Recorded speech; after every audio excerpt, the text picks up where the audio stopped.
屯門畫室終於有網上課程啦，下面嘅資訊欄有連結，快啲加入成為 Patreon 會員啦！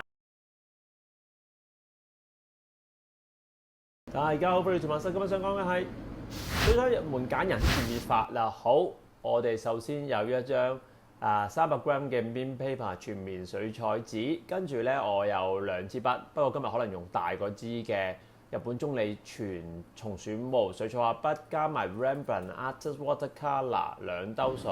好，今日咧想解釋一個咧水彩上顏色好多新手遇到嘅問題，就係點樣可以令到你上一個 object 一個嘢啦有均勻嘅顏色，唔會油到一笪笪，同埋 advanced 少少嘅方法就係令到佢有顏色漸變得嚟咧，又會自然又唔一笪笪咧，非常簡單。今日我一次過示範晒俾你睇。首先，我用支大嘅松鼠毛 ，OK， 吸好多水，濕咗佢先。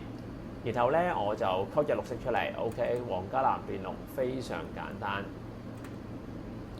咁樣用 Rembrandt 嘅好處就顏色比較鮮豔同埋容易溶解啦，咁容易啲 present 俾你睇。嗱，大家望住，總之你撈到一個你中意嘅顏色，但係成支筆吸滿晒、飽滿晒所有顏色嘅，得唔得？支筆粗㗎個肚腩大㗎 OK。跟住嚟咯，我由一個方向由上而下慢慢填滿佢。就係咁簡單啫，中途我唔點第二次色，因為初頭好多朋友學水彩咧，佢會有溝色嘅問題。首先咧，顏色溝唔同水分影響深淺，顏色溝唔同顏色變成第二種顏色，劑都溝唔翻之前嗰隻㗎。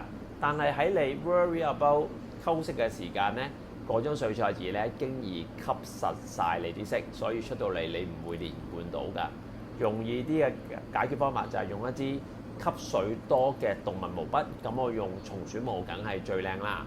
冇嘅話嘅朋友咧，都用一啲動物毛，好似羊毛啊嗰啲咧嘅水彩畫筆就好過人造纖維，即係好過塑膠嘅，佢吸多啲水啊嘛。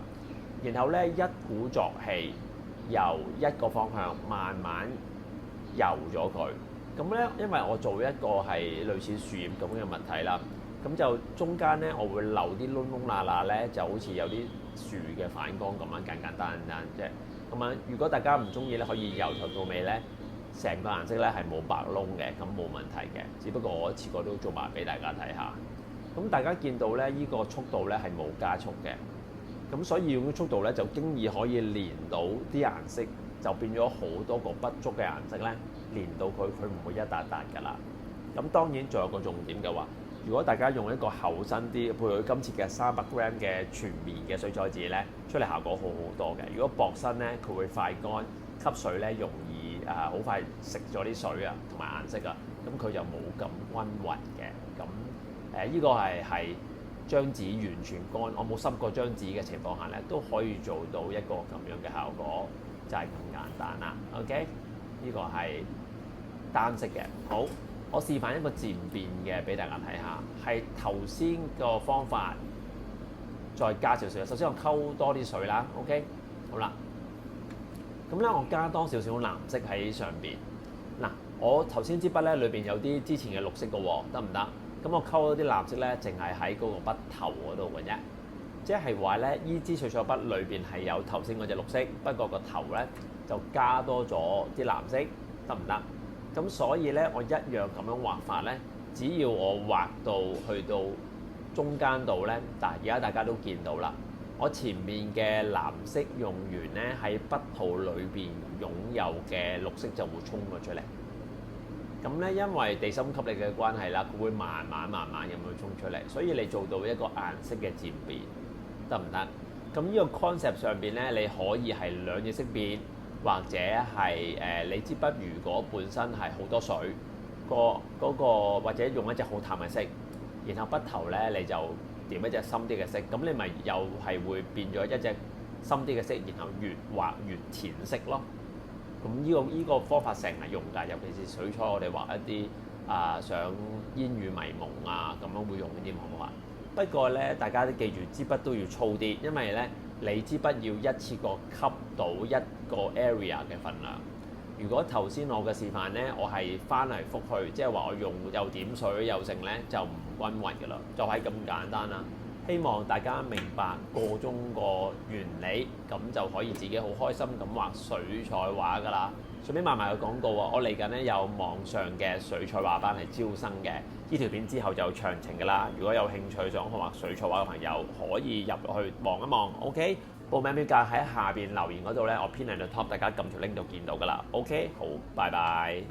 大家好，歡迎做乜？今日想講嘅係 Google Meet 繪畫工作坊水彩風景畫班啊！好，日期詳情喺呢度。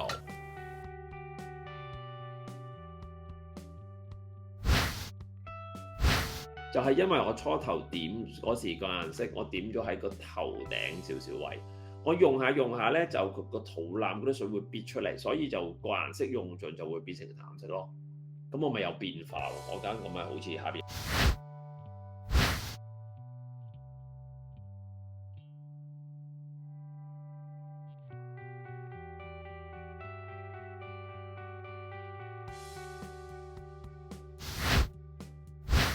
好，我哋睇下今集咧課程內容啦。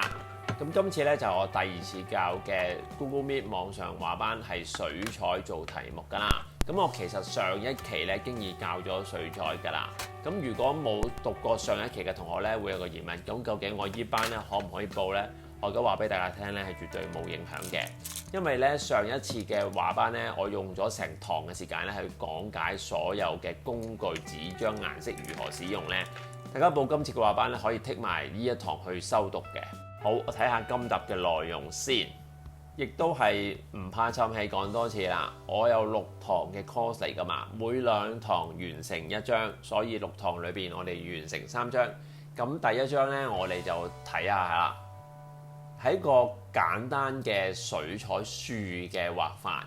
咁咧，呢一堂裏邊咧，我哋亦都好似以前咁樣啦，我會係教大家由起稿，即係度素描嘅比例啦。譬如大家見到係有幾棵樹、樹幹、樹葉，應該係點樣先後次序啦，比例點樣做啦。上色嗰時候咧，就用到一個咧成日用到嘅畫法，就係一個成個樹影啊，我哋當一個背光嘅影子咁樣去做，究竟應該點樣做咧？點樣可以咧？我哋朦朧得嚟咧，又見到樹葉嘅形狀同埋樹幹點樣可以描繪到比較硬啲嘅方法咧？非常實用使用嘅。我希望大家學咗呢一章之後咧，大家係出去寫生或者再畫樹嘅時候咧，都唔會覺得太困難。好，跟住第2章咧就唔係頭先咁樣 close up 㗎啦，就係一個遠少少嘅風景嘅有 layer 嘅樹啦。咁我哋有個遠景嘅天啦。有個中距離嘅一啲山同埋一啲樹林啦，再埋啲咧有一個濃密嘅樹。咁今堂教嘅主要咧就係、如果遇到一啲唔係頭先第1堂咁樣一棵棵分開嘅，我係一大紮樹，一個好似樹叢咁樣草叢樹堆咁點樣分裏邊嘅 layer 咧？第1堂嗰度我哋學咗係簡單啲嘅 layer 嘛，咁呢個點可以分到好有層次？真係見到嗰啲樹葉喺裏邊堆疊發生咩情況呢？咁係呢張畫裏邊係會主力講呢樣嘢。OK， 第3張畫呢，就係將之前2堂嘅嘢撈埋嚟做啦。我哋再加重啲 layer 同埋光暗效果。整體嘅話，我要畫一張樹嘅風景畫，有後邊、中間、前邊3個景，有幾組唔同嘅樹。唔同嘅距離，有光暗唔同處理，亦都有遠同埋近嘅，應該點樣做法？咁點可以做到呢3層之外呢？互相唔抵觸，亦都和諧呢？亦都係非常適合學咗之後呢去做寫生嘅。咁其實今個 course 呢，最主要我都係講一啲山天樹嘅畫法，咁就係希望大家學過之後呢，完全可以處理到水彩畫風景嘅時候，特別除咗我哋臨摹之外咧，希望大家學到可以去寫生，係嘛？咁再講多一下咧，呢6堂嘅 course 裏邊咧，每一堂咧，我會抽一啲時間出嚟咧，係有啲名畫欣賞嘅。即係話大家咧每一堂係會之前嘅時間，我哋會畫一陣畫，畫完之後咧，我會講解一啲名畫，解釋翻俾大家聽以前啲畫家點解要咁樣去畫。